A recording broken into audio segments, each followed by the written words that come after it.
House Energy Policy Committee will come to order. I know. We need a tech guy to fix it. Mr. Clerk, would you please call the roll? Chairman Glenn. Here. Representatives Hout. Here. Barrett. Here. Cole. Tedder. Here. Bolino. Here. Farrington. Here. Griffin. Johnson. Here. LaFave. Here. Lauer. Here. Riley. Here. Lasinski. Here. Deonda. Garrett. Camilleri. Elder. Here.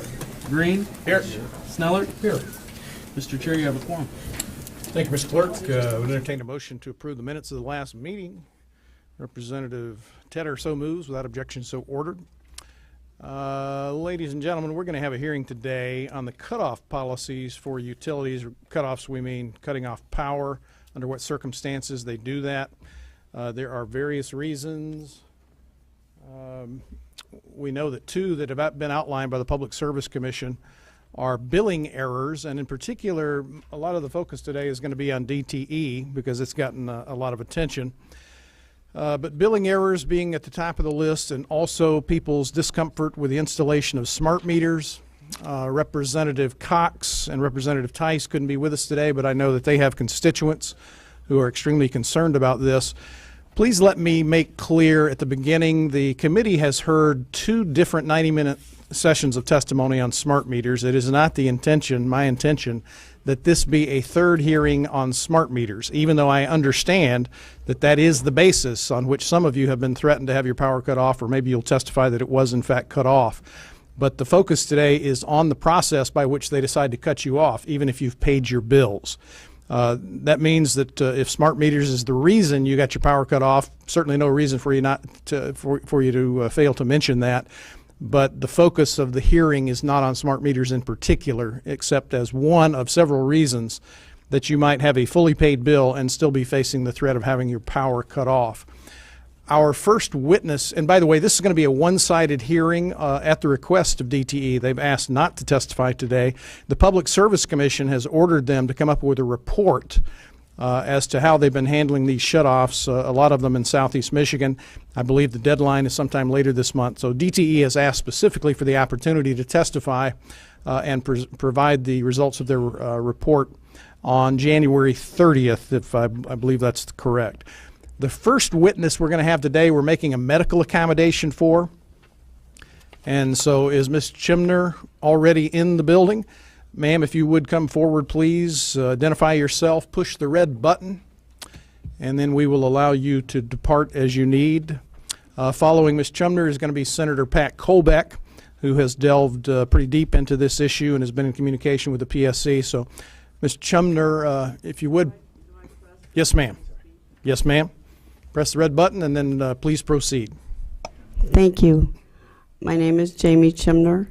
I'm from Sheboygan. I left at 4 o'clock this morning to be here because I feel it's very important. Consumers also needs to be looked into on these matters because they're doing the exact same thing and they're just as guilty. And I'm a consumer's customer. I was cut off on September 11th of 2015 because I had 5 doctor's letters saying that a smart meter or digital meter would severely harm me health-wise. Mr. McKee came to my house. He called us September 10th, 2015 and said, I'm coming up to talk to you all about this meter problem. And he came up. I said, you're welcome to come up. We're having a public meeting that we arranged, so you're welcome to come to it. And he did. And in front of all of those people, he said, if you don't take this digital meter, I'm going to come shut off your power. And I said, what? I thought we were discussing it. He said, I'll be over tomorrow morning. I said, no, you'll be over tomorrow afternoon when I'm ready for you to be there. That morning, my husband and friends made about 35 to 50 phone calls finding someone to help us. They were threatening to shut me off a permanently disabled woman's electricity. I couldn't use my medical equipment, and it's still shut off. They're still sending me letters saying, we welcome you back. Please come back. But I have to have an analog meter. So they cut me off because I couldn't, for my life, have an analog meter, have a smart meter or a digital meter. I was given 13 hours notice that they were going to cut our power because I would not accept the digital or smart meter. But yet, they'll go to my neighbors and say, if you don't take the smart meter, we'll cut your power like we did to your neighbors. What gives them the right to do that? Why do we live in a world where this smart meter program was supposed to be voluntary when it first started? We were supposed to volunteer to get it. We didn't have to get it. Well, now I'm proof that you have to get it or they'll cut your power. It doesn't matter what you have, what reasons. They just smile at you and terrorize you. And he terrorized me that day when he came to shut off our power. I begged him. I begged this man not to shut my power off. I had machines I have to use to live. But if my power hadn't been shut off, I wouldn't be here right now. I was 2 days probably within dying. So I guess I have to thank consumers for shutting off my power because I'm so much healthier now. But doggone it, these people are doing it not just to me, but DTE is doing it, and consumers is doing it too. And you may not hear about it up in northern Michigan because me and a few people seem to be the only ones up there working on this for the people downstate also. And I'm so grateful to them. And I'm grateful to this committee for listening to me. But what they did is wrong. They can't just cut someone's power off. I've never been late on a bill. I've always been very friendly I'm a very friendly person. I don't break the law. That's not what I do. And they treated me as if I was a criminal because I had documentation that begging them not to cut my power. I think this is beyond cruel and unusual punishment for anyone to have to go through. It's for an illegal electric shutoff. I have to suffer. Oh, my third winter. I'm cold. Please do the right thing and pass the meter choice bill, or I'm not going to have a choice, and I won't be here much longer if that goes on my house. Thank you very much. Ms. Chumner, I have a question, 2 questions. What's been the source of your power, if any, since it was cut off? So we have generators that were donated to us. Okay. We just got solar panels. We had to buy, because our furnace was run by electric, we had to go out and buy, which we couldn't afford, natural gas radiating heaters. And a lot of batteries. We go through a lot of batteries. Ma'am, what is your understanding, if you have any legal requirement by the utilities to take into account your medical condition? And I don't mean your condition in response to smart meters. I mean whatever other medical condition you might have, like some people have at-home dialysis, somebody have pacemaker. I do have machines for my asthma that I have to run. I have an special air cleaner I'm supposed to run 24/7 that I can't run. I have 2 of them. Was there any discussion by consumers as to acknowledging your medical conditions? They acknowledged them. They just weren't going to help me live without what they wanted to give me. Okay. Representative Barrett. Thank you, Mr. Chairman. You mentioned you're running some natural gas heat in your house. Is that combined on the separate meter? I mean, I guess I thought they combined smart meters to run both natural gas and electricity. You're saying they're separate? We have DTE for gas and we have consumers for electric. Okay. DTE came up. We didn't even have to contact them. They came and put an opt-out sticker on our gas meter. And we didn't even ask them. Okay. And I thought we were going to have to battle them too, but so far So you have the analog meter for gas and, No, we have consumers for electric, and DTE runs our gas. uh-huh. I live in the city of Sheboygan, and that's how I have natural gas and water, or we'd be in bigger trouble. No, I understand. I'm just saying the way they measure your gas consumption, though, is on a analog meter. Correct. Okay. Thank you. You're welcome. Representative Lauer. Thank you, Mr. Chairman. So the meter that you have for the gas, is it an analog or is it an opt-out? Because you said opt-out meter, so I'm just trying to understand, is it the digital opt-out or is it actually analog? It's an analog meter. It's analog. What's wrong with the digital opt-out meter? What issues does that cause, or could you have that meter? No, that was a meter that was on my house actually for 6 years, and we didn't realize it. It affects my health. In what way? It paralyzed me after 6 years and finally figuring out what was on our house when the smart meters were coming. I was paralyzed from the waist on down most days. I was homebound in a wheelchair by that point, not given a whole lot of time left if we couldn't find what was causing my problem. Okay. Thank you. Thank you, Mr. Chairman. Any other questions for Ms. Jemner? If not, ma'am, thank you for your testimony. Appreciate you taking the long drive down. It was worth it. Thank you. You bet. And we're going to show a video clip because this issue has gotten quite a bit of attention.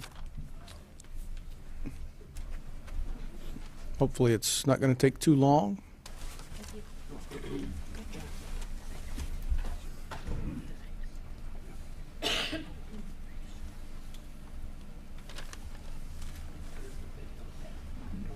So this,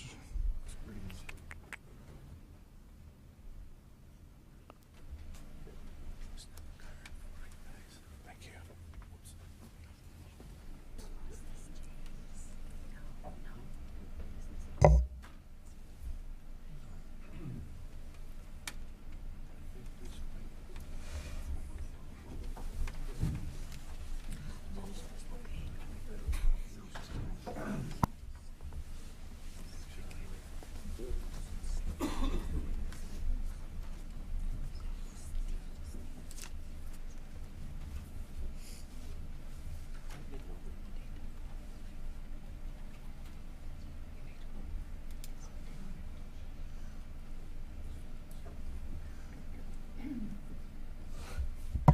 Okay, out of respect for Senator Colbeck's time, I'm going to ask our tech to continue to work on it and get it to the point where we know it's going to work. But in the meantime, I'm going to ask Senator Pat Colbeck to come to the table.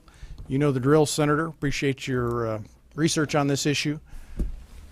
If you don't mind, I'll be joined by my staffer, Greg Ostrander. Yes, sir.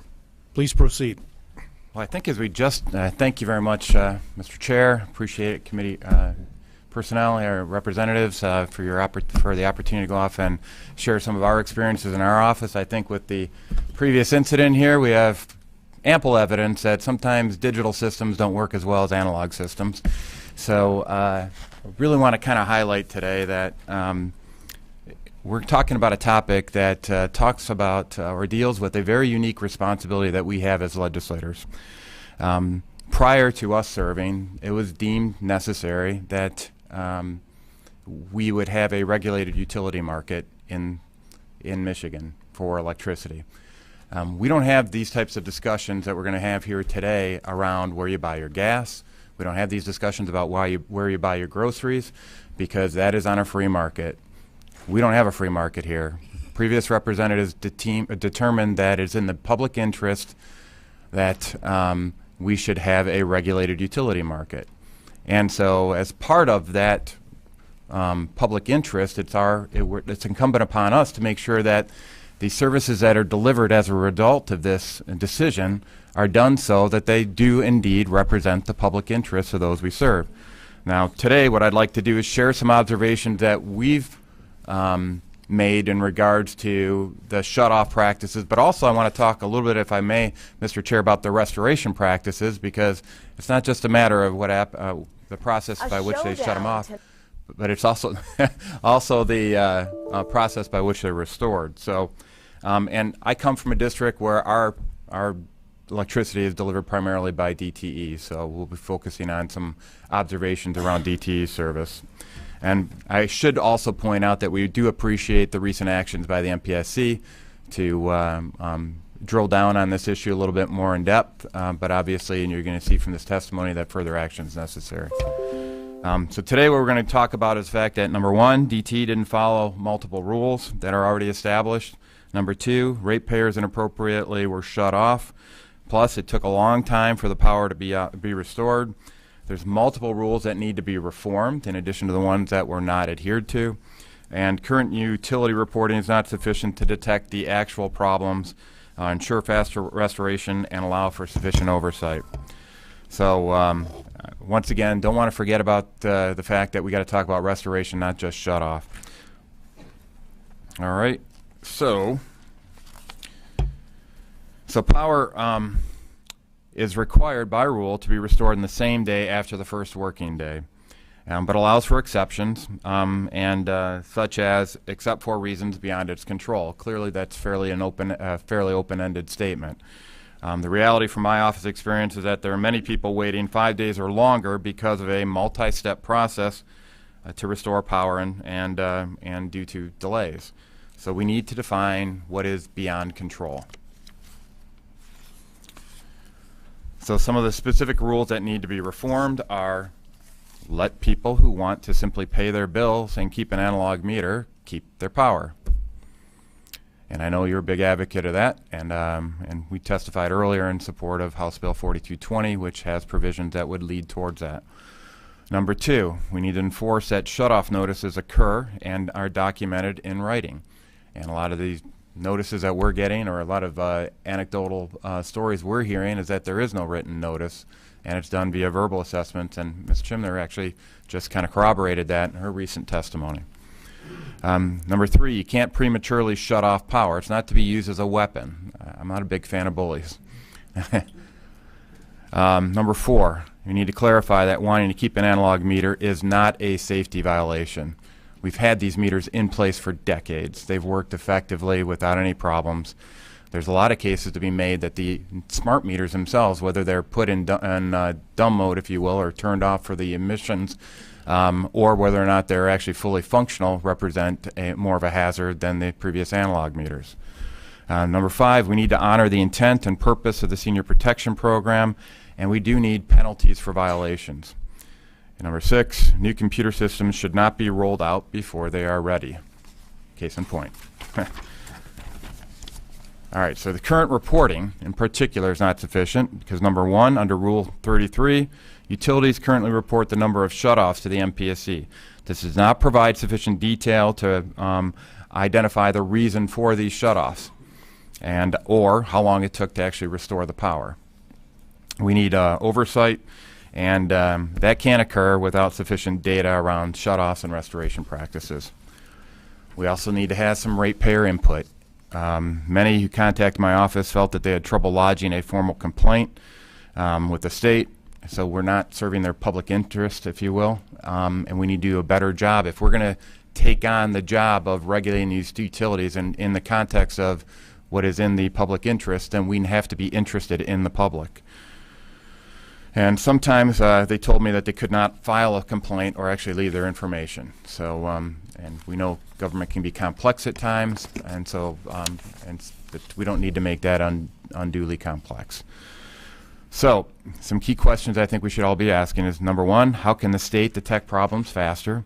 Number two, how can ratepayers be better accommodated? Shutoffs should not be a common practice.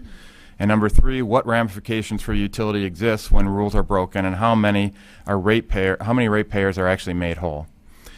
Ratepayers in Michigan can't vote with their feet because of our regulated utility market.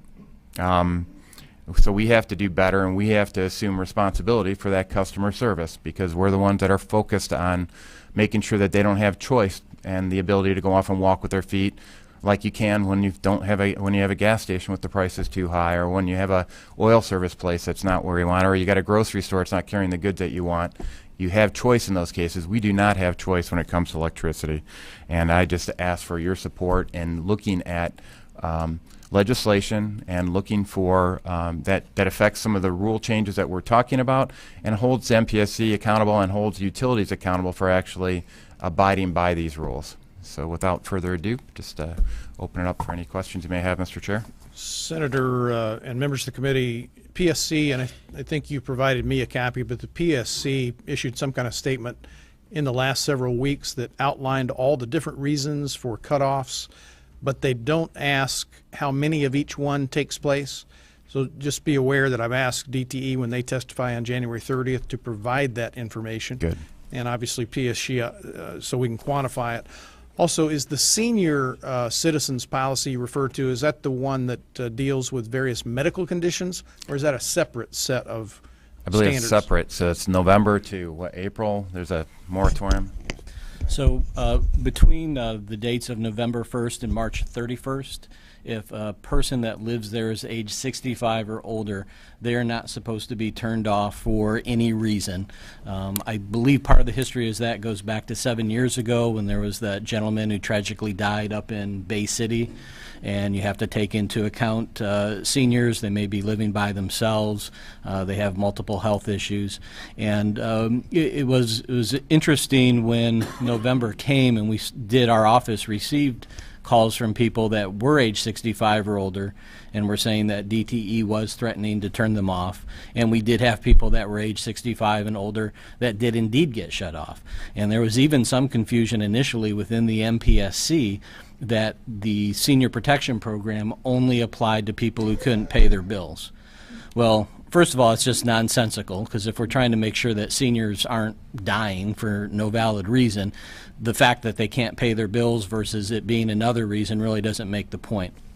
Now, Chairman Talberg did clarify later that also AMI shutoffs should not happen to people age 65 or older between the dates of November 1st and March 31st. But again, why DTE was not able to follow that rule correctly, we don't know. As the investigation that was opened up by the MPSC on December 20th showed, DTE's new computer system appeared to have lots of glitches, so we don't know if they didn't know the person's age. Sometimes it appeared within DTE, one hand didn't know what the other hand was doing. Somebody would hear that they're safe, and then a couple weeks later they get a knock on the door saying that we're going to shut you off. So it was a very confusing time that took a few months to clarify. We hope that DTE right now is not sending notices or shutting off people that are age 65 or older, but I received 3 emails yesterday that sound like they still are that I need to investigate.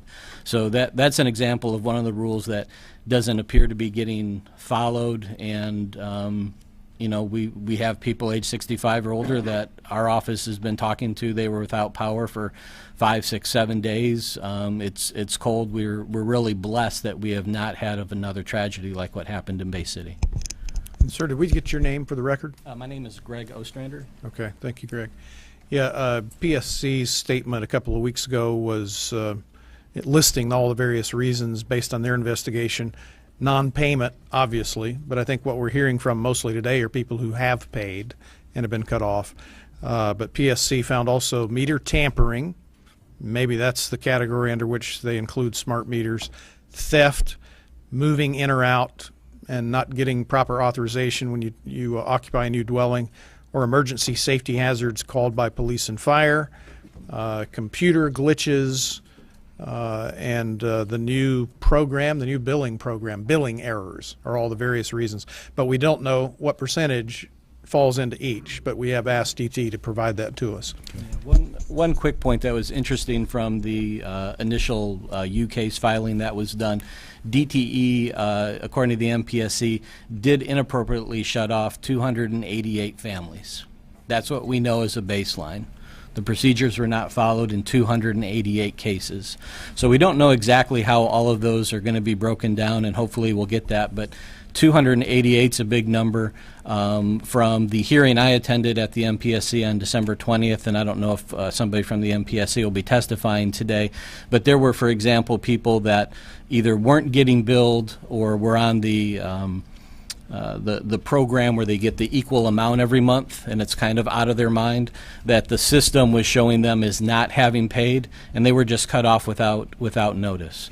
And the safety issue, or the so-called meter tampering, that appears to come down a lot is the people that do put a bar or a lock over their meter. And the way the MPSC has changed some rules, they are now trying to categorize that as a safety violation.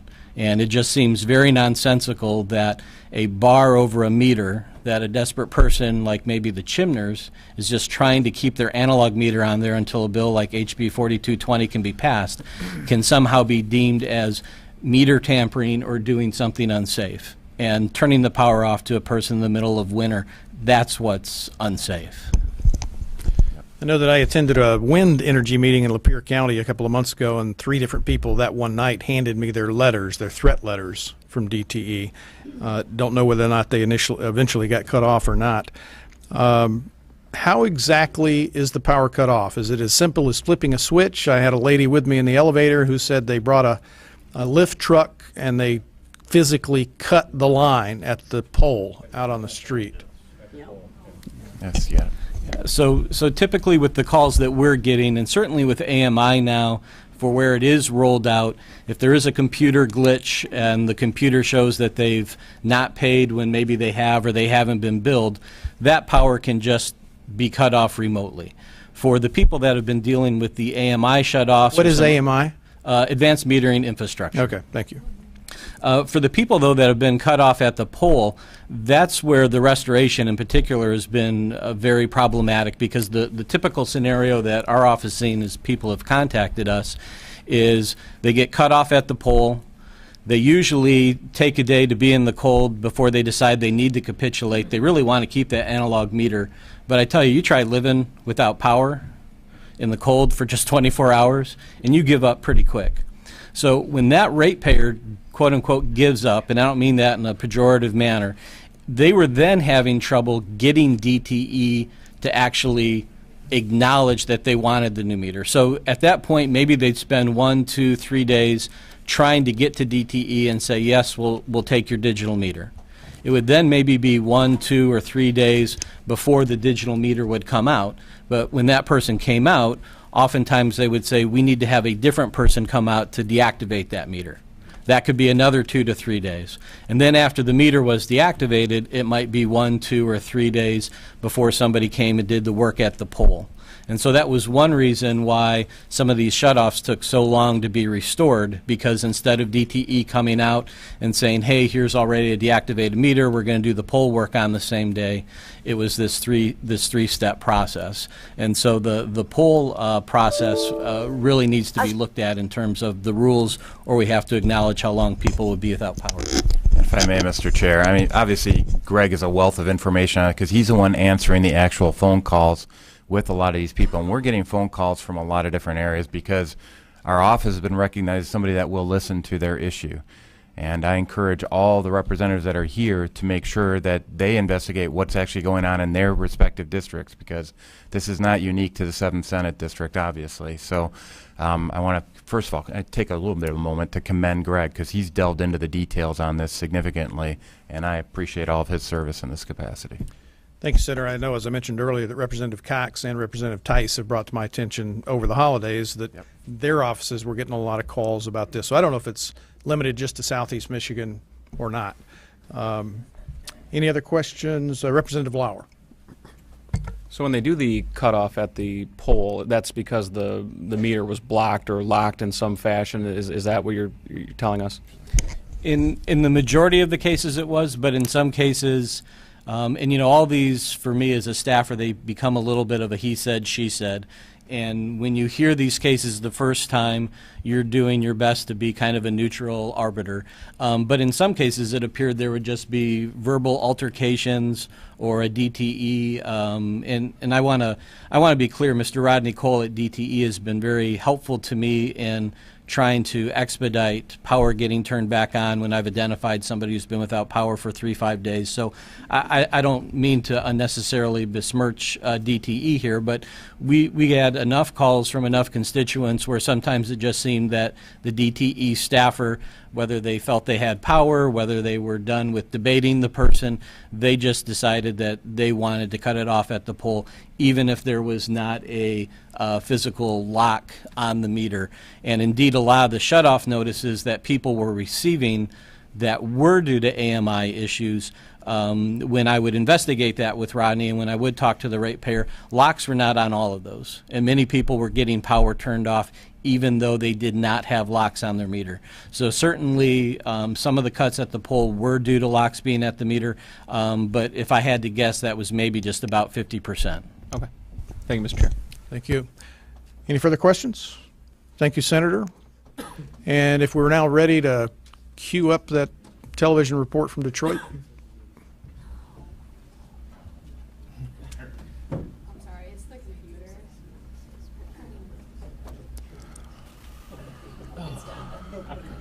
Restarting? Okay. Every time you pause it, so if I can't play it right when I start it, it's going to have to start it again. All right. You go ahead and get it fixed. It'll take like 30 seconds. Okay. All right. Mr. Millard, I understand you've got a report that compiles several stories regarding this, but if you'll come up and take your seat, and as soon as this clip is ready, we're going to interrupt you and run it. And again, if I could tell the folks who are going to testify, we're most interested today in the cutoff practices, not so much on the specific reason. Are we ready to go? Nope. Okay. Mr. Millard, if you would proceed. And whenever she pushes that button and you hear sound coming out of that thing, please pause and we will listen to the clip. Chairman Glenn, I would like to inform this committee that DTE had threatened the village of Columbiaville to shut off our electricity for not allowing them to install a smart meter on our office and DPW building. I had made several attempts to contact them to set up an appointment, and instead they would just randomly send employees out to change the meter, in which I refused.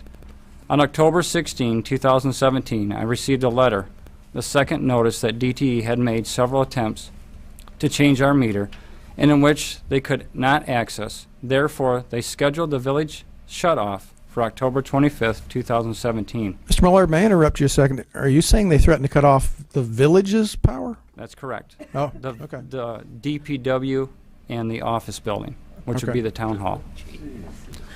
I began leaving messages on October 18, 2017, and on November 1st, 2017, I finally spoke to a person named Brittany after an employee came to install the meter, and I refused because they had not scheduled an appointment. She told me I would be shut off, and I attempted to explain to her that this building houses the controls that monitor our water and a sewer system, and if we had no power, we would not be able to monitor these vital functions in the village. After telling her that, she made it perfectly clear that we were going to be shut off. That is when I scheduled an appointment for November 10th, 2017. Once again, they did not commit to their appointment, so I refused and rescheduled. This went on for several weeks. I was told we could opt out, and I was also told that commercial buildings could not opt out, which was rather confusing. However, on November 15th, 2017, I spoke with Carla to ask her to give me until December 1st to get input from the village residents on the fact that DTE is willing to put them in jeopardy by shutting off the power to control our water and sewer systems. She apparently did not like my comment, and on Sunday, November 18th, they changed the meter. We noticed this on Monday morning, the 19th. The whole point of this is the fact that DTE did not care about the village and our residents and the extent of damage they could have caused by shutting off our power. If you have any questions, please call the village office at 810-793-4411. Sincerely, Denise Baker, Columbiaville Village Clerk. Thank you. Okay. So I was going to ask what your position was with the village, but you were reading a letter from the village. That's correct. I received Okay. that letter yesterday from Denise. All right. Any further testimony? No. And doesn't look like we have any questions for Mr. Millard. Thank you, sir. We have about 50 minutes. We've got 15 different people who've asked to speak, so I'm going to urge you to limit your comments to 3 or 4 minutes. You got to allow us the opportunity to question you as well, so we're going to try to get everybody in. But Mrs. Ebaugh, are you here? Lori Ebaugh. Lori, if you would please press the red button and share with us what you'd like to this morning.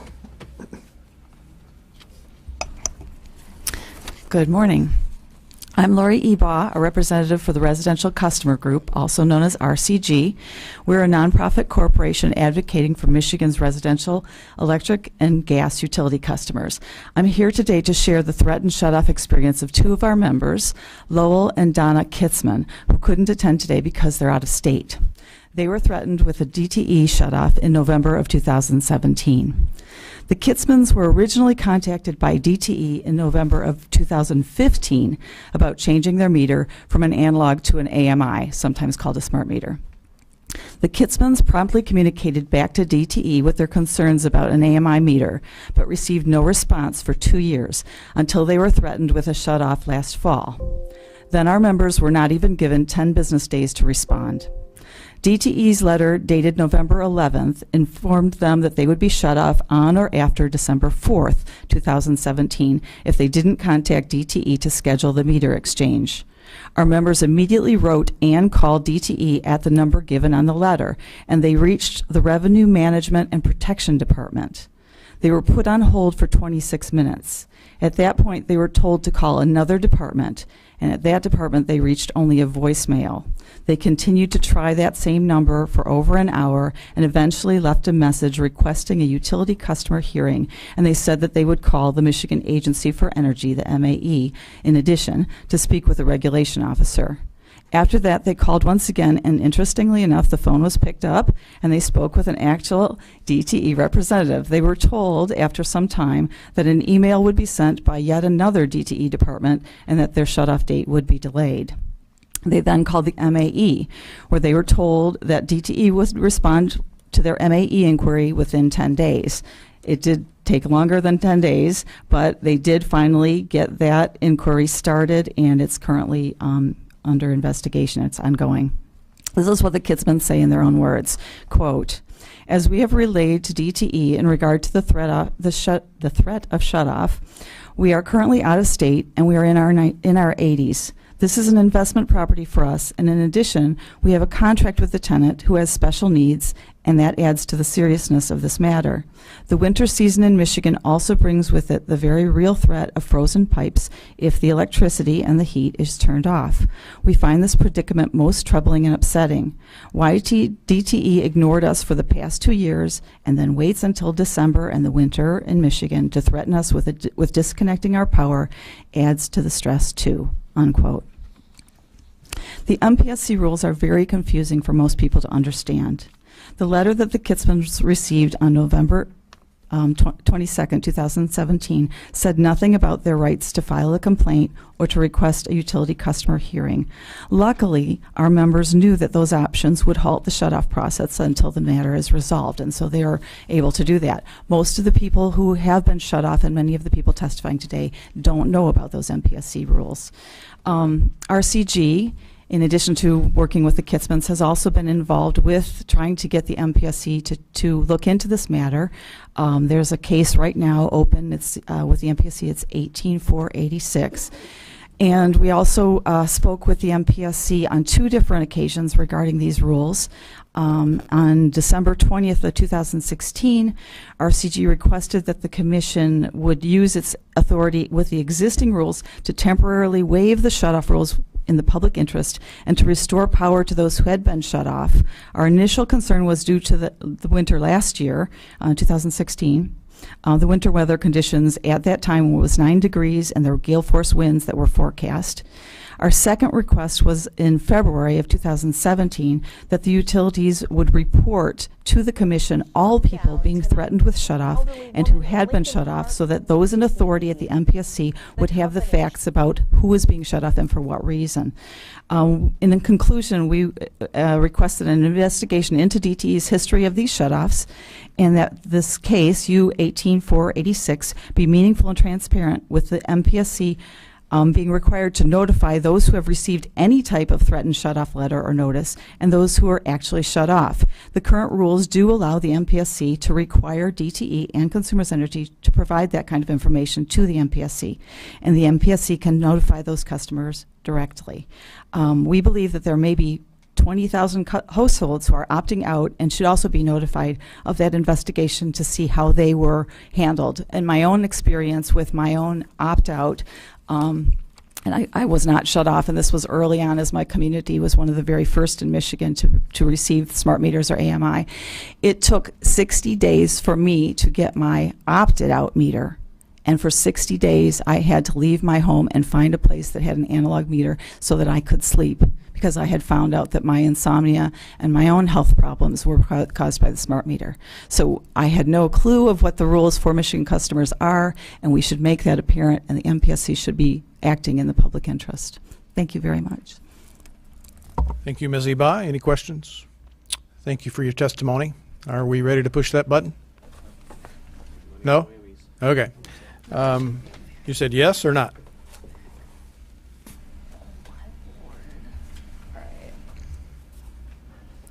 Some names that have asked to testify, I believe I recognize from our previous hearings on smart meters, and I wonder if there are those here who have not had an opportunity, either in the two previous hearings or today, to address the committee.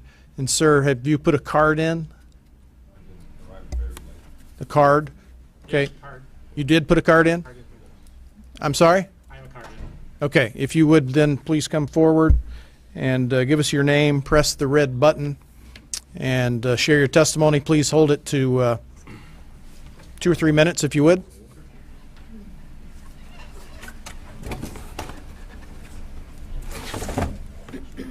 Yeah, when the video, if the video ever starts playing, sir, we will interrupt you so that it can. Sure.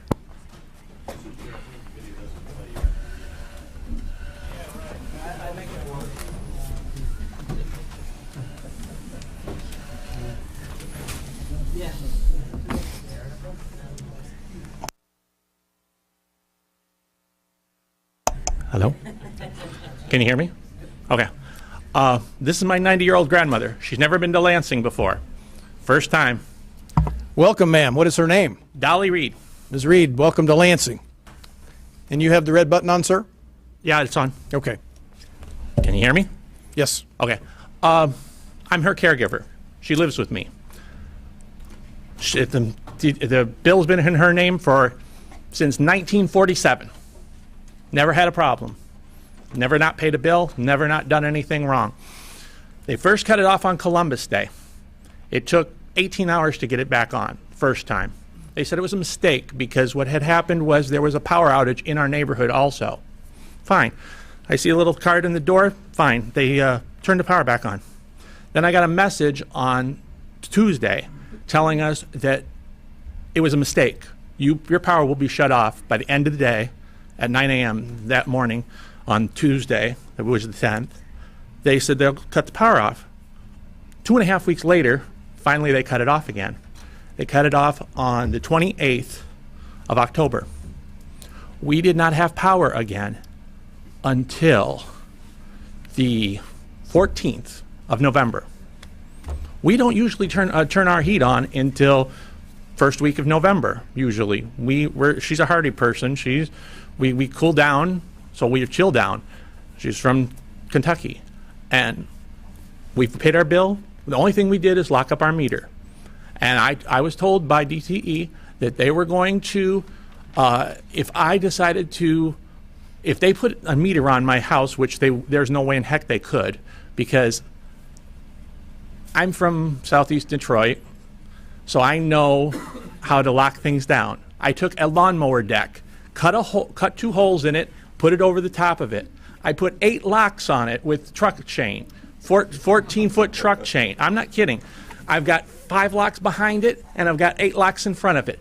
They'd have to blow the house up before I get the damn thing off. So when they told me they cut it off at the pole, fine, they cut it off at the pole. And they said to me, I had many representatives tell me, on that day they cut it off, I called them up on the 28th, said, hey, she's a senior citizen, you cut her power off again, it's cold, you want her to freeze to death? They says, well, you get this meter or she's gonna. And it's like, if I were you, I would get the meter and worry about it later. She's got the beginnings of Alzheimer's. We don't know. Once memories go from your head, they don't come back.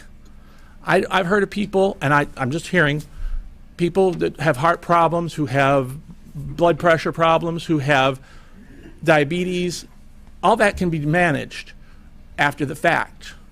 But brain, I was told, we don't care. We don't care about you. They put me on hold. This is their office thing. They told me that was a Saturday. They told me, oh yeah, I was on hold for 2 hours and 45 minutes. I called back and they said, that office is closed today. I had Muzak in my ear for 2.5 hours and I fell asleep twice. And then I called up and they says, oh, that department's closed on the weekend. I don't know who transferred you. But everyone just basically puts their hands up and says, forget it.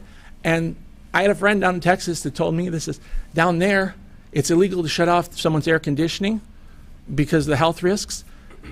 I didn't know that we had a law up here that says after November the 1st, I first heard it here today because I didn't even know it through the smart meter people, that November, you can't shut off their power. She's a senior citizen. She's 90 years old. I'm 48. She's 90. She said she would rather burn the house down than to get this damn meter. I told them we heated our house with the stove because we have an electric stove, so we have to turn it on with matches. We have to boil water on the stove because you can't use the oven because the oven now is connected to the electronic part, so you can't use the oven like back in the day when we were kids. You'd open the door and you'd have heat. Can't do that. And consumers is going to I'm with DTE, consumers is going to wind up having the same thing with their gas aspect in years to come. But we couldn't turn on the furnace because you got electric starters because you don't want a standing pilot. So we didn't have heat for 2.5 weeks. And then they called me on the Monday before they restored it on the 13th. They said, are you going to take our meter? And it's like a bully saying, excuse me, you're going to take our meter now? We put you in the cold for 2.5 weeks. Are you going to take it now? I said, no. Didn't hear nothing back from them. Said, you got our answer. They harassed us for about 2.5 weeks with robocalls and everything else. And finally they said, well, we'll close the case. And I'm like, okay, fine. Said, leave the meter off. Goodbye. We'll burn wood. We'll do whatever we have to do. We'll get through the winter. She said she's going to get through the winter. That Tuesday, I walked by the refrigerator. All of a sudden, I hear some noise. It's the compressor going off. And I'm like, I open the door, and I'm like, power's back on. How the heck did that happen? We didn't have any food in the refrigerator, but hey, the thing is that DTE should not be able to get away with any of this crap. She's a 90-year-old person. Where is this law? I didn't even feel in coming up here because realistically, I've never talked to a legislator because it doesn't, most of the time, nothing works. You might as well just talk to the air because DTE, I talked to dozens of people and they said basically, they sent you this they have a red flag number, basically. They put a red flag on your account and you could only talk to this 841 number. And they say, do you want the meter or not? Which meter do you want? Do you want the one that doesn't have the radio in it or the other one? And I said, I don't want either. And they says, well, you don't have that choice. I thought this was America. I thought we had a choice. She's been a DTE customer since 1947. She doesn't pay a lot, but what she pays it every month. She's on budget. And it's just terrible because basically DTE told me that if they did get a meter on my house, which they never will, they said they said our meters are only rated for 5 years. The analog meters, they say we're only for 5 years. I'm like, excuse me, I've never heard of one dying. My house is 42 years old, and that's the original meter that was installed in 1972. And they said, no, they only last for 5 years. I'm like, you're out of your mind. Wally, we want to provide time for everybody Yes, else that's I know. come. Thank you. And appreciate your testimony. Thank you. And again, ma'am, welcome to Lansing. She's hard of hearing. Okay. He says, welcome to Lansing. Thank you very much. You bet. Come on. Janine Deal has put in a card and says she only needs 2 minutes. Janine, have you testified before on this issue? Then let's give somebody. How about Robert Stang? Is it Stang? Stano. Okay. And Robert, have you testified before on? I have not, but it's not regarding being cut off, so I don't know if I get the opportunity. What is it about? It's what happens after you want to opt back in after opt out. So, okay, well, let's hear your testimony. Okay. Rob Stano, I'm from Romulus, Michigan. So I've been. Just a second, sir. Our clerk wants to tell the lady with the computer something. Aaron's back in the back. Aaron is back in the back. Apparently that is relevant information. Mr. Stano, if you would please proceed. The information that I want to give is that I was opt out. And so when you opt out, you get the 2 labels on your meters because we have the interruptible one for the air conditioner. So there was 2 labels saying that the radio was off. I did have a meter that measures the EMF. I measured that I was still getting it out of meters that were supposedly radio off. So I said, I'm just blowing $9.95 per month.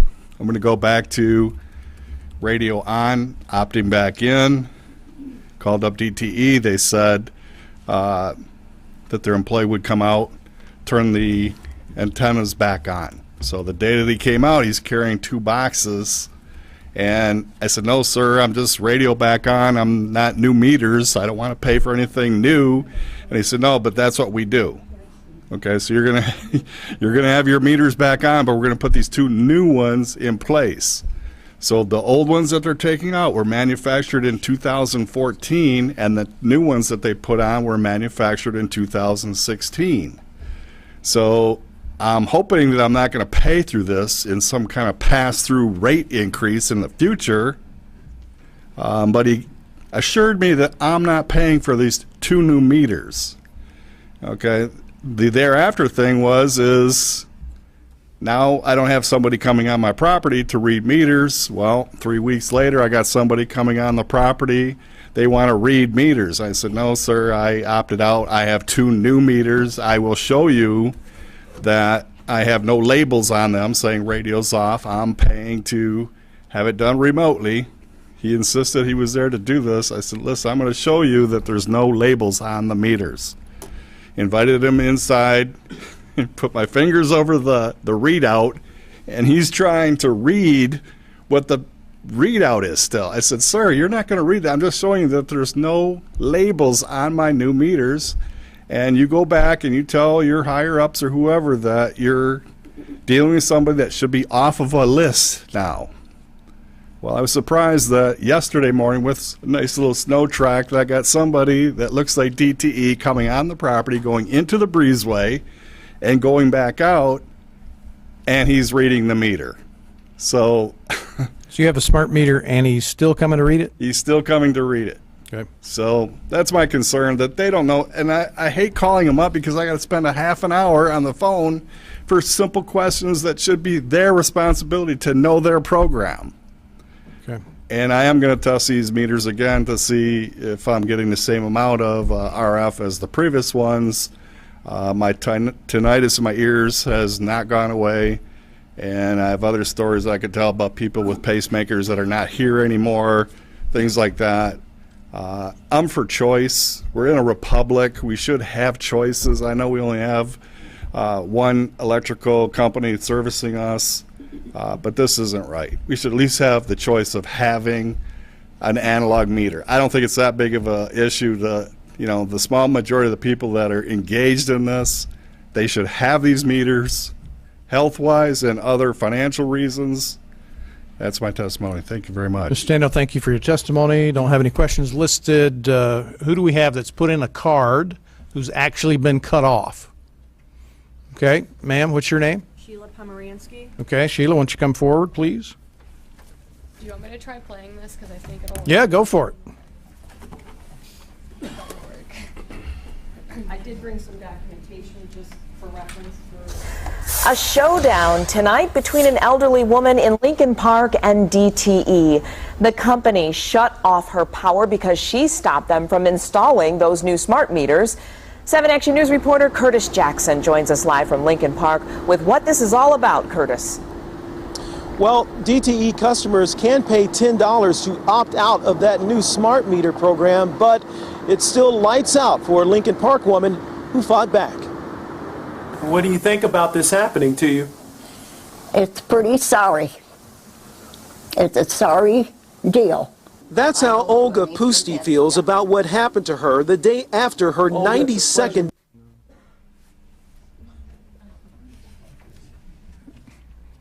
birthday. And she said, my power is off. And I said, all right, well, maybe others' power is off too. And she says, I'll bet it's over the smart meter. Pusti had a lock put on her meter to keep DTE from installing the new device. I don't trust them. I don't. That's because Pusti and her family are longtime naturopaths. They avoid conventional medicine and vaccines. They say the new smart and digital meters being installed violate their beliefs. You know, there are different kinds of people in this world. We're all naturopaths. We don't believe in all these signals and things. These are totally unhealthy for you. So where are our rights? DTE says they warned Pusti 4 times to remove the lock and were forced to shut off her power when she didn't do it. She's legally blind, hard of hearing, and is a severe asthmatic. She's also been a loyal customer of DTE since 1951 and doesn't understand why they can't make an exception. All I can say is, this the way they treat me? I pay all my bills. I lived here since 51. This hurts you. Nobody has to chase me for money, for bills.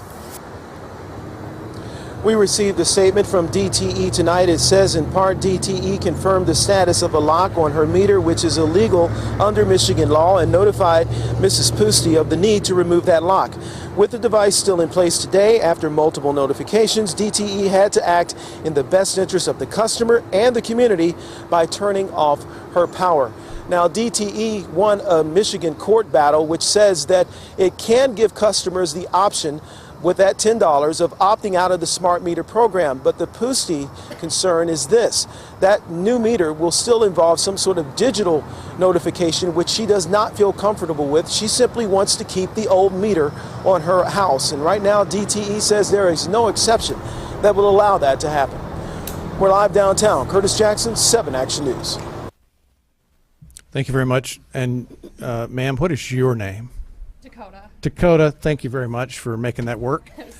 And Sheila, if you would please proceed.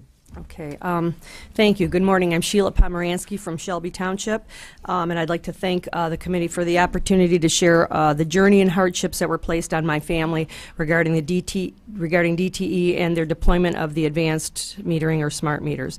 And my hope is to provide a face and a story from one of the many utility customers who have been ignored, threatened, and had their electricity shut off, even with significant attempts to avoid that situation.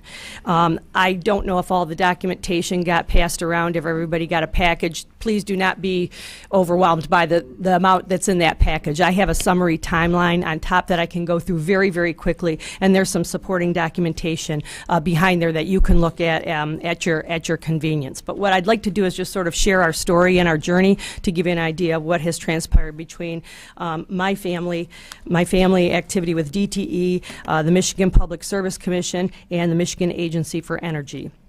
So round about 7/28 of 2014, we received our first letter from DTE stating, and I'm just going to kind of go through this timeline that you have in front of you. Our initial letter announcing that there were upcoming installation of the advanced metering systems.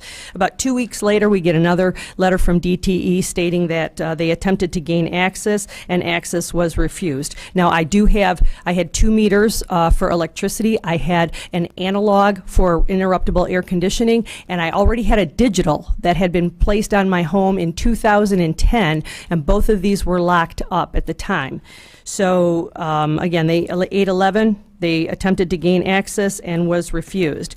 Now, several months later, 2/18 of 2015, I sent a letter, or my family sent a letter to DTE, to the advanced metering team, stating that there were health issues in our household. These were reported, in particular, a cancer diagnosis, and we wanted to make them aware of that, and we requested a need for analog meters based on that, and asked for them to start communications in good faith. We were looking for some sort of written verification. Yes, you've heard our concern, and let's begin some sort of communication process as to what the procedure might be. Our meter was locked, and the reason we locked it was due to some health issues within our household, and we were waiting for communications from DTE. We were beginning the communications process to say what are any options or accommodations to this medical situation. DTE never responded. About 9 months later, 9/22 of 15, we get another letter from DTE. This is what I'm referring to as threatening letter number 1. It is my understanding that this committee is listening to testimony about whether you've been threatened or shut off your electricity, so I'm just trying to make it as simple as possible. Threatening letter number 1 to indicate that a locked meter is now in unsafe condition. To prevent interruption of service, please remove the locking device. In the additional comments, it was kind of news to us that all of a sudden this is an unsafe condition after they've known about this for quite some time. So if this was a safety issue, why had this not been communicated in over a year? I wanted to do my due diligence. I didn't want to put my family at risk if there was a safety issue, so I reached out to the Shelby Township Police Department. I spoke to the fire chief, James Swinkowski, to determine, is there an unsafe condition that we should be aware of, that we are putting ourselves and our neighbors in jeopardy? And he basically told me that there is no condition that is unsafe using these meters. He told us that are using the locks. He said oftentimes businesses lock their meters in particular to protect their metering equipment. So he says they have a super key, they can get into anything. It's not a safety issue as far as the fire department is concerned. So with that, I then responded to DTE after I got that first threatening letter after doing some of my own investigation.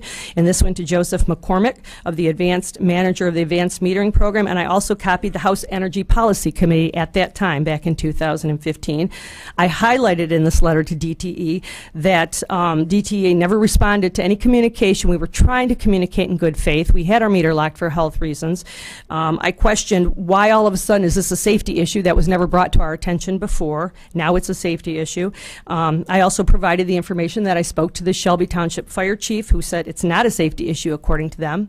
I also indicated that at that time House Bill 4916 was being introduced to install a meter at that time would be financially irresponsible, a waste of time and energy and money until this issue was resolved in terms of the House bill that was being discussed. And again, I requested a written reply so we could understand that we were in good communications, in good faith. We were trying to resolve this with DTE. Again, in the additional comments, DTE never responded.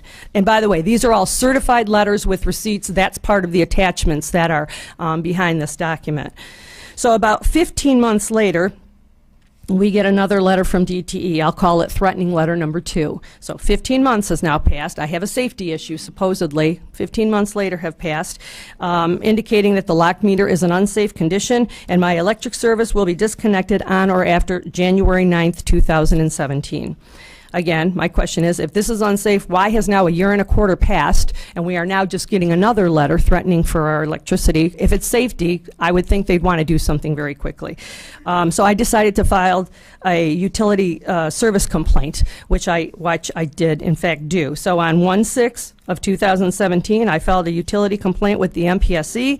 I complained that DTE was not communicating in good faith regarding personal health reasons for locking a meter, and that the complaint that DTE was not providing supportive evidence as to why this was an unsafe condition. Nobody could seem to tell me what this unsafe condition was. The case number is in the additional comments, case number 01484247, and the Michigan Agency for Energy did respond a few days later.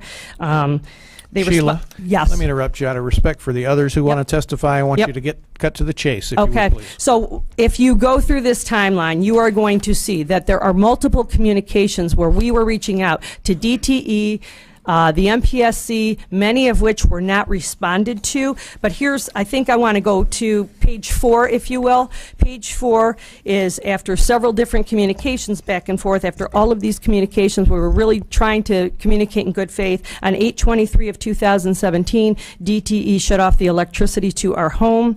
My husband was home at the time. And he mentioned we have a medical letter of recommendation requesting a legal provision to opt out of any smart metering devices, and that we were waiting for communications from DTE. He also made them aware that there was a pending MPSC complaint, and they should not be shutting off our electricity with a pending complaint. This was all posted on our home, and that the technicians basically disregarded that information, and they shut off our electricity anyway. All of this was videotaped, so we did remove the locking devices. We specifically and called DTE to restore our electricity very quickly. We did not want a smart meter. We didn't care if it was with or without transmitting. We chose to have electricity. So we never chose to have a smart meter, but they in fact put one on in order to give us electricity, and they gave us one with the opt-out. Interestingly enough, and that was they cut off the electricity on the 23rd. On the 24th, they came and they replaced one digital meter with replaced one digital meter. I mentioned we had a digital meter. They replaced it with a smart meter, and they replaced one analog, which is what we had for our interruptible air conditioning. They attempted to put a second meter, smart meter, on for my air conditioning. I said very strongly, I do not want a second smart meter. The Sheila, technician. could you give us in one sentence, encapsulate how you feel about the experience you had over this issue? I can. And then I'm going to let other folks testify. Okay. All right. May I just give my closing remarks? Depending on how long they are. I apologize. In closing, we believe that we went through extraneous effort to foster communication with DTE, the MPSC, and the MAE to understand and determine any or all other options to smart meter implementation, and we resisted based on documented medical accommodations and need. As you can see, this was purely one-way communication, and these organizations did not have the courtesy to work with us or even communicate with us directly to address our concerns. And the basis of our documented complaint, which was why this was an unsafe condition, we certainly felt ignored and threatened. Additionally, we believe the amount of time it took to restore the electricity, we were 6 days without electricity. I didn't get to tell you, they came while we weren't home and they put a second meter on my air conditioning unit. You'll see that in the timeline. After I vehemently said no, they came and put that on, and that took 23 days to resolve and get that meter off. They cut you off in January, is that correct? Or No, August 23rd, Right. our electricity was shut down. They put a new meter on the 24th, and on 8/29 we got our electricity back. And there were a lot of things that happened after that. You'll see that in the timeline, of which it's almost to the. Sheila, thank you for your testimony. We're going to give somebody else an opportunity. Thank you. Somebody Thank else you. that has put a card in whose power has been cut off. Ma'am, and have you testified before on this issue? Mm-hmm. Not on the shut-off, no. I've just testified about before the committee. But Anybody who has not testified before the committee whose power's been shut off and who has put in the card. What's your name, sir? I'm Dan Schulte. Okay, Dan, and I see that you are listed as being associated with the University of Michigan in some fashion. Is that correct? I graduated. I'm sorry? I graduated from the University of Okay, Michigan. so your email address is just because you're a graduate? That's correct. Okay. I have handouts here. Now, Dan, you asked for 10 minutes. You're not going to get 10 minutes. You're going to get 2 or 3. Okay. I should have enough handouts for everybody. There's some pictures. I don't have enough pictures. So please limit your testimony to 2 or 3 minutes, and please proceed. Thank you. Thank you for being here today. On October 29th, which was a Sunday, early in the morning I had people pounding on my door like there was some kind of an emergency. I was in the middle of doing a data transfer to a backup drive on my computer. I went to the door. It was DTE. There were 4 trucks. There was probably 8 people. They were milling around my yard. My neighbors were concerned about it. They came over and talked to me later. Man came to my door and said, we're here to put a smart meter on your house. I said, will that cut my power off? He says, yes, it will. I said, I'm transferring data from one hard drive to another. I says, you can't stop it right now. It says, do not shut off computer.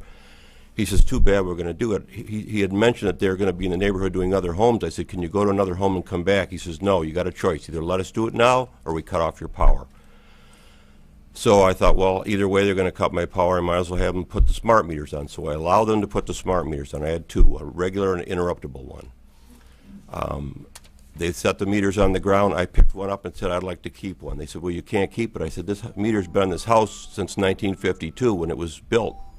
He goes, you can't have it. We argued back and forth about it politely. I mean, it was not a violent or accelerated argument. We just debated. He goes, you know what, we're leaving. I said, okay. And he said, then we're cutting your wires. I said, if you're cutting my wires because of this meter, take it. It isn't that important. He goes, nope, too late. We're cutting your wires. I had smart meters on my house. They were functional. They were operating. They were registering usage of electricity. They all left. They were gone for 10 minutes. They went to the trouble to come back 10 minutes later, the same exact people, and go in my backyard and take a lopper and snip the wires at the pole. And they laughed about it, and they thought it was funny. And that's the kind of monster you're dealing with now. They don't have to answer to anybody, and they know it. And that has to change. I mean, these people are out of hand. And I called DTE all day that day. They kept saying, we have no idea. We're backed up on fixing meters and lines. I said, why would you cut a line if you're already backed up? Why would you create more work? You had the meters on my house. All day Sunday, all day Monday, no meter. I'm on a sump. I've got a bucket bail in my sump. My house is cold. Finally, on Tuesday, I drive down to DTE headquarters. The first thing they tell me is, sir, this place is not for customers. You need to leave. I said, well, I need to talk to somebody. And they were going to throw me out. And then one of the more benevolent security guards says, let me see if I can find somebody for you. And they did. I waited an hour and a half. Finally, a lady came down into the lobby and spoke with me and told me, we'll put your power on by the end of the day today. I said, I shouldn't have had to come down here to get my power turned back on, and you shouldn't have cut it off in the first place. But I thought it's useless to argue with her, so I left. I filed a complaint with the MPSC. DTE told the MPSC that they restored the power on the same day they cut the wires, which was an outright lie. They cannot be trusted, and they are bullies. They're out of hand. And you should know this by now. I mean, you've heard enough testimony.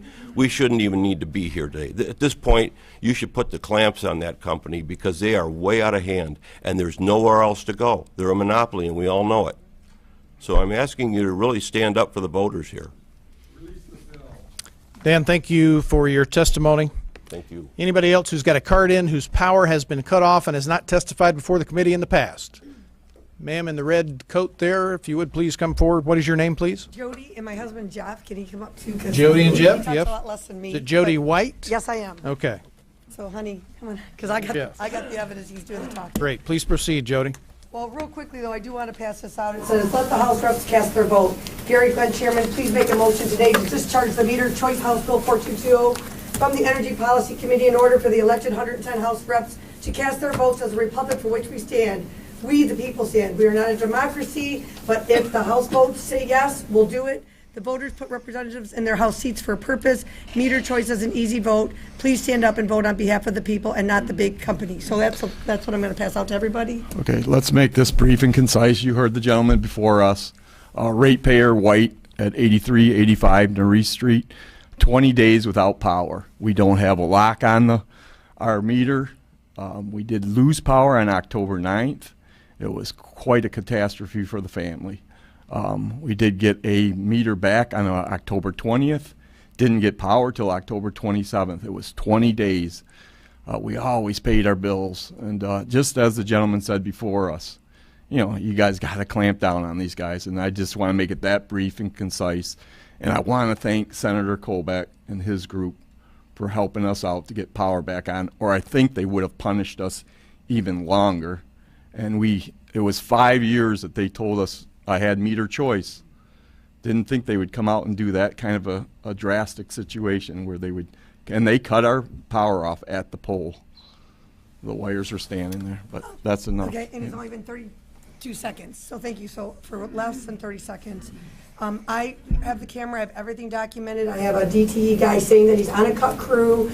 I did file a police report. West End Police, thank you, is trying to investigate who is the man that cut my pole. There is a public act from 1931 that says that there's a $5,000 consequence for tampering in Penal Code Section 750 Act 328 of 1931. They don't have the right to cut. We're real estate agents. We bought land. On the land was a house. On the house was meters. And then through our charter, we're given power. Thank you, Jesus. We love that. But at the end of the day, we don't, I don't come home from work without power. So I think that it was very rude. And I thank you for this opportunity. All right. Thank you for your testimony. Anybody who has not testified before the committee before, power has been cut off and you've put in a card. Have you testified before the committee before, ever? Nope. Come on up. Tell me your name, please. My name is Georgetta Livingston. Livingston? Livingston, Okay. yes. Thank you, ma'am. I just want to say, I'll summarize very quickly, as best I can. I'm a very educated person, and you will understand why I'm making this statement. I earned 2 master's degrees in engineering, mechanical and structural, and a PhD in structural engineering. I taught mechanical engineering courses for 14 years. One of the courses I was asked to teach was electromagnetic waves. In 2011, DTE came with deceptive marketing statements about their new metering system. I knew nothing, I never heard about this, so everything you hear now comes from my personal experience. So they installed the smart meter. I didn't know I have a choice to say no. Immediately the bill almost doubled. I called them, they talk you down very ruthlessly. You have no choice, keep paying. Several months later I got very ill. 90% of my skin turned into rash-like, very extremely itching. And then gradually was changing in patches of burned skin here and there, palpitation, sleepless night, anxiety. I thought I'm losing my mind and I'm losing my health very, very quickly. I have a medical doctor in my family. I come from a very educated family, PhDs in electrical engineering and other electrical engineering. I called DTE, they refuse to do anything about it. They deny the condition. And through medical reports, I began to, it opened up my mind, and I began to do a research, and I found out there is no other reason, just radiation. I was finally diagnosed. Dr. Livingston, I forgive me, I would like to direct your testimony to your experience of having your power cut off. Exactly. So I was diagnosed with electrical hypersensitivity. DTE refused. There was a lengthy process trying to ask them to return the functional and operational analog meter. They ignore you completely, and I gave them a term limit. I have to protect my health and my household. Otherwise, I will have to do it myself. So I hired the electrician, replace the smart meter with an analog meter. Then I got threatening calls from Joseph, DTE guy, Joseph, I forgot his name now. McCormick, Joseph McCormick, that they are going to cut off my power if I don't accept their meter. I said, I do accept your meter, providing that it doesn't emit electromagnetic waves, it doesn't monitor activity in your home, it doesn't cause fire. Please bring it. Instead, they cut off my power. So we built a house, we have no water, no heat. This was in July 2014. Between July and 2014 and February 2015, that's the only source I use for light, morning and evening. I had to go to Kroger to bathroom because we cannot flush the toilet. I had to go to neighbor to take showers. And then in desperation, I decided to put an alternative system, solar, wind turbine, and for non-wind and non-sun, a solar backup generator. The homeowner association contacted DTE. DTE incited them. And they began to harass me, bully beyond description, unbelievable. They began to fine me $300 to $500 per day for every surviving step I was taking to survive. And finally, they filed a lawsuit against me. When you are fined with $300 to $500 per day, it's adding up very quickly. Asking the court to foreclose my home and to force me to remove all the improvement. And it's a phony violation. There's no single violation of the bylaws. It's still in court. They want to remove the generator. They came Sunday with a whole big commotion team to measure the sound level of the generator along the perimeter. My generator is generating 46 to 52 decibel. If you understand what this is, the burners in the furnace burners generate 65 decibels. The spying neighbor who called police on me and continue this saga, his air conditioning is 80 decibel. In my master bedroom, I recorded 58 decibels. So I am just brought into, I'm treated as a criminal of the criminals because I chose life. I'm coerced to die by radiation, by freezing, or by asphyxiation, and I chose to live in consideration for the neighbors. There is no violation of Michigan noise ordinance. The neighbor, next door neighbor, does not even hear it, and I want to live, but I am forced to die. So I would like to urge you, you are human beings before being representative. You heard so many terrible stories. It is your only opportunity to change the wrong with something good. And you have a conscience too. You never know what tomorrow will happen. So I plead in the name of your loved one, of your own, in the name of the one who created all of us, choose what's right and let us have a choice. Let me live and people like me. Dr. Livingstone, thank you for your testimony. We're going to have time for one more. Janine Deal, and you say you need 2 minutes. That's what we have left. Okay. I'll be even quicker than that. We have Semco Energy for Natural Gas Service. Semco is a monopoly, or is a Canadian company with a monopoly market in Michigan, market area in Michigan. I had a horrible reaction, physical reaction, to their transmitting meters, which they actually did not give me the entire truth about when they first installed them. Janine, please reserve your comments to the experience of being cut off. Okay, and then we called them out, and the regional operations manager came out, and I asked him to remove the meter and replace it with a non-transmitting meter. He very politely said, I can remove the meter right now and shut off your natural gas service. And that was the only option. At least DTE and Consumers Energy allow you an opt-out. Semco Energy, a Canadian company with a monopoly market area in Michigan, gives their customers absolutely no choice. And recently, there was a Semco employee in the yard looking for gas leaks, and he told me that a lot of people are calling with the same health issues as I've had, but they don't care. Thank you. Janine, thank you for your testimony. As I've already indicated, on January 30th, we're going to have a second crack at this issue because DTE has requested to wait until then for them to respond. My apologies to Kathleen Roberts, to Pamela, to William Redfield, to Deanna Hilbers, Raymond Kirchner, Joan Johnson, and Anita Greski, who are here today and had asked to testify. If I understand from the representative from DTE that they will not need the entire 90 minutes on January 30th, so if those of you who did not get to testify today would like to come do so on the 30th, happy to have you back. My apology, we couldn't get to you today. And just for the record, we're going to have a substitute for House Bill 4220 that attempts to move it along, that basically will say, if, as consumers currently allows customers to do, you self-read. Consumers sends out a postcard. It's on their website. They tell you how to do it. If you, not going to take any testimony, if you simply take a cell phone shot of your meter and email it to them, they accept that. And so the substitute for House Bill 4220 is going to say that if you self-read, then you're exempt.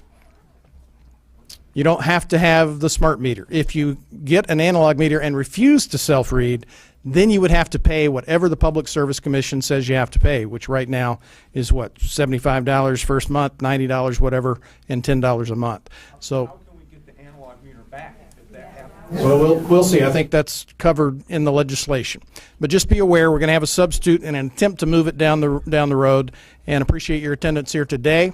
I need a motion to excuse absent members. Representative Lisinski so moves. Without objection, so ordered. Anything else we need to do, Mr. Clerk? Okay. House Energy Policy Committee is adjourned. I read my own meter, but they still charge me the $10.